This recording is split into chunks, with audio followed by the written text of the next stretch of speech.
Déjà, un mot sur le débat.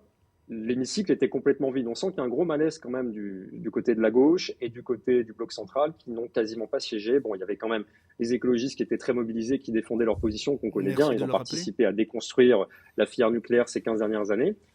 Pour nous, c'est simple. Nous avons déjà l'économie la plus décarbonée d'Europe, voire du monde. On produit très peu. Alors, on peut encore faire des efforts. Donc, c'est très simple pour nous.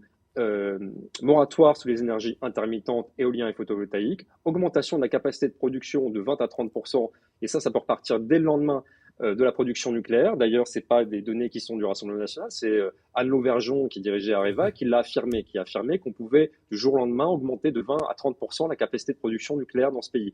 Et un plan sur les renouvelables, certains renouvelables, donc on sort l'éolien et le photovoltaïque du renouvelable, vous l'avez bien compris, avec un plan notamment sur les hydroélectricités, l'hydrogène, la biomasse et tout un tas de choses. Vous voyez, donc nous ne sommes absolument pas obtus, mais il y a 15 ans, on n'aurait pas eu le même raisonnement. On croyait encore, il y a 15 ans, aux espérances des énergies intermittentes. Mais avec le recul, on se rend compte que c'est plus possible. On a dépensé 100 milliards d'euros en 10 ans pour équiper le pays Alors, d'éoliennes avec une production qui n'est toujours pas rentable. Donc on dit stop, simplement. C'est un André Joffre, principe de réalité économique. non mais parce